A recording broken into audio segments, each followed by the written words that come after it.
উত্তরবঙ্গের বিখ্যাত আলুর ঘাটি, বগুড়ার বিখ্যাত আলুর ঘাটি বলে। কিছুদিন আগে আলুর ঘাটির উৎসব হয়ে গেল বগুড়ায়। আর আমাদের রংপুরের বলে আন্ডা আলুর ডাল আঞ্চলিক ভাষায়। তো প্রথমে আমি আলু সিদ্ধ করে নিয়েছি, আলুগুলো ছিলে নিচ্ছি। সাইজে একটু ছোট আলু নিয়েছি, আপনারা চাইলে বড় আলু নিতে পারেন। আমি ডিম সিদ্ধ করে নিয়েছি। আলুগুলো ছিলে নিয়ে এক পাশে রেখে দিলাম। আমি সজনা দিয়ে রান্না করব। এদিকে আমি সজনা ছিলে নিয়েছি, এভাবে ছোট করে কেটে নিয়েছি। আর এদিকে আমার সামান্য কিছু মশলা লাগবে, তেমন কিছু না। কাঁচামরিচ, শুকনো কলাই ভেজে নিয়েছি যে।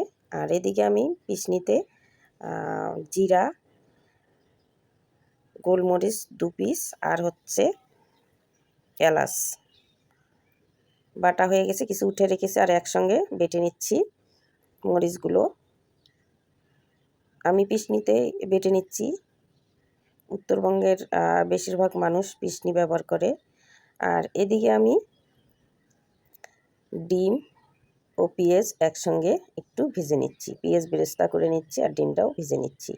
ভাজা হয়ে গেছে। এদিকে আমি কড়াই বসিয়েছি, কড়াইতে তেল দিয়ে দিলাম পরিমাণ মতো। তেল গরম হয়ে আসছে প্রায়, পেঁয়াজ দিয়ে দিলাম। পেঁয়াজগুলো নেড়ে নিচ্ছি, একটু কালার আসলে বাদ বাকি মশলা দিয়ে দেব। তেজপাতা দিয়ে দিলাম একটা ছিঁড়ে, একটু নেড়ে নিচ্ছি। লবণ, তেলের সঙ্গে লবণটা মিশিয়ে নিলাম। তেমন কোনো মশলা ব্যবহার করব না। হলুদ গুঁড়ো দিয়ে দিলাম, কালার আসার পর্যন্ত যা রং আসবে তাই দিয়ে দিলাম। আর এদিকে সেই মশলাগুলো দিয়ে দিলাম। মশলা বলতে কাঁচামরিচ, জিরা বাটা, গোলমরিচ, এলাচ একসঙ্গে বেটে নিয়েছি। এটাই হচ্ছে মূল মশলা। দিয়ে দিলাম লাল মরিচের গুঁড়ো 1 চামচ। একটু ঝাল বেশি হলে মজা লাগে এই রেসিপিটা, আলুর ঘাটি। তো দিয়ে দিলাম 1 চামচ ধনিয়ার গুঁড়ো। উত্তরবঙ্গের বিখ্যাত আলুর ঘাটি, এটা বগুড়ার আলুর ঘাটি বলে বিখ্যাত। পানি দিয়ে দিলাম। আর রংপুরে বলে আন্ডা আলুর ডাল। এটা সবারই প্রিয়। উত্তরবঙ্গের এমন কোনো লোক নাই যে এই রেসিপিটা খায় নাই। এখন আমি প্রায় ফেসবুকে দেখছি বাইরের লোকেরাও এই রেসিপিটা করে খাচ্ছে এবং ফেসবুকে শেয়ার করছে। মশলাটা মাখানো হয়ে গেছে, এখন দিয়ে দিলাম সজনাগুলো। সজনাগুলো 1 মিনিট আমি কষিয়ে নিলাম, কষানো হয়ে গেছে। এখন এই আলুগুলো দিয়ে দিলাম, ম্যাশ করা আলুগুলো। এখন আলুগুলো দেওয়ার পরে সুন্দর করে ঘেঁটে নেব। অনেক সুন্দর করে ঘাঁটতে হয়, অনেক সময় ধরে। আমি 5 মিনিট এই আলুগুলো ঘেঁটে নেব। আলু যত ঘাঁটবেন ততই স্বাদ হবে। ভালো করে ঘাঁটার পরে আমি দিয়ে দিলাম পানি। আমি পরিমাণ মতো পানি দিয়ে দেব। আর একটু পানি লাগবে, তো আর একটু আমি পানি দিয়ে দিলাম। একটু বলক আসছে, দেখুন। নেড়ে দিচ্ছি, নিচে লাগতে পারে। সুন্দর সজনাগুলো আলুর ঘাটির মধ্যে সাঁতার কাটছে, দেখুন বন্ধুরা। এভাবে আমি 5 মিনিট রেখে দেব। 5 মিনিট পরে ফিরে আসব।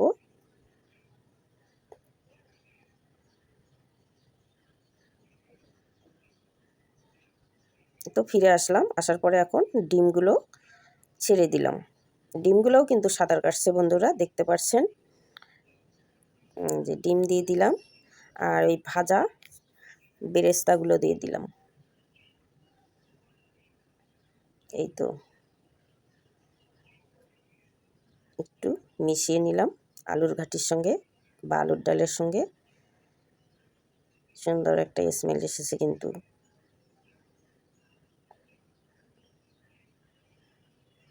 এখন আমি একটু ঢেকে দেব, 1 মিনিটের জন্য ঢেকে দিলাম। এই তো ঢাকনা খুলে নিলাম।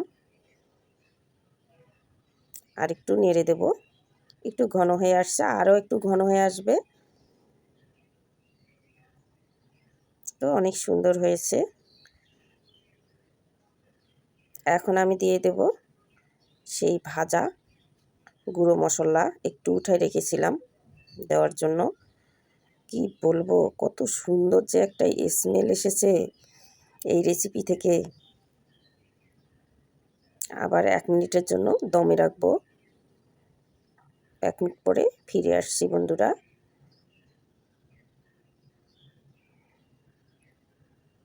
তো 1 মিনিট পরে আমি ফিরে আসলাম। দেখেন কত সুন্দর হয়েছে। এখন পরিবেশন করব। দেখুন কত সুন্দর হয়েছে। আন্ডা আলুর ডাল ও বগুড়ার বিখ্যাত আলুর ঘাটি। এত সুন্দর হয়েছে, অনায়াসে আপনারা 1 প্লেট ভাত খেতে পারবেন এই রেসিপি যদি আপনার ঘরে থাকে।